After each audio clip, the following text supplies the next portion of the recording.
while home prices are rising, home sales actually fell last month, both across the country and here in New England. The Massachusetts Association of Realtors says home sales fell in the Bay State by 5% last month. But a large reason for that is a lack of inventory. Joining us tonight with some tips for home buyers looking to buy in a tight market is Kimberly Allard.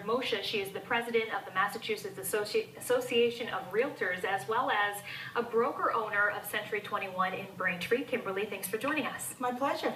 Well, to start off, for a while now, it seems like it's been a buyer's market, but is that changing, or do you expect that to stay the same for months to come?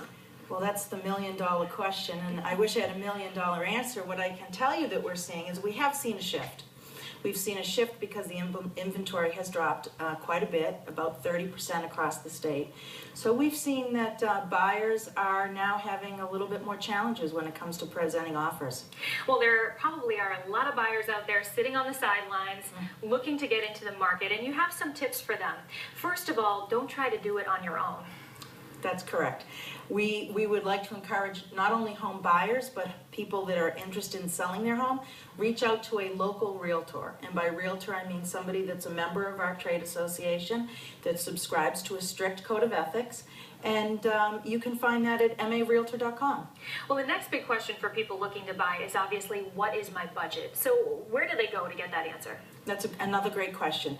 You really do want to know what your threshold is, and if you get a maximum number that you're pre-approved for, you want to, that's kind of a range, you want to work within that. You want to have a comfort level, so you want to get what we call pre-approved, and that pre-approval doesn't mean that you just have a casual discussion with somebody from a bank on the phone. You want to make sure that they verify at a minimum 3 things, and that's your employment. You want to make sure that they've seen copies of bank statements, so any assets that you might have, your cash, and then you want to make sure that they pull your credit and they know what your credit score is. That's what we call a very hard pre-approval. Well, many people too, they have, especially first-time home buyers, they have something set in their minds of what they want. Is that a good idea?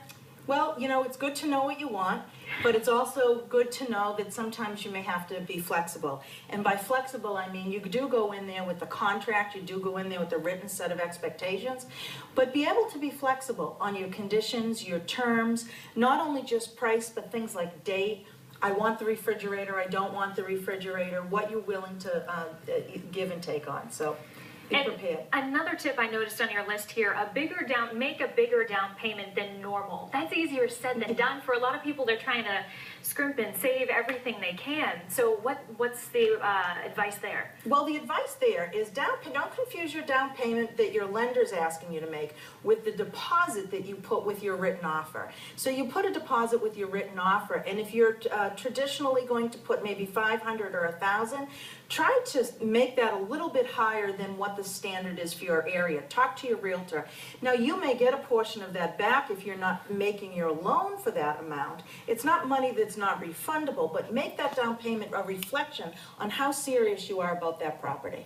I also noticed on your list you said put in some personal touches. What do you mean? And is that for the buyer? Do you mean that for the buyer or the seller? Well, personal touches for the seller to make your house show well, but as far as the buyer goes, this is a great tip, and it's worked very well for my office and my agents. When you present an offer and you're the buyer, write a handwritten or a typewritten note, make it personal, let them know about your family or your unit that's going to be moving into that house, let them know why this house means something to you, you know, how you intend to make it your own.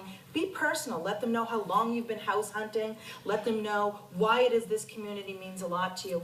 I've got to be honest with you, in multiple offer situations, it's easy to say no to a number or an offer. It's not so easy for the seller to say no to something that's been personalized. I was going to say, I'm sure in a multiple offer situation that would make a big difference. Kimberly, great advice. Thank you so much for joining us. My pleasure. Thanks for having me.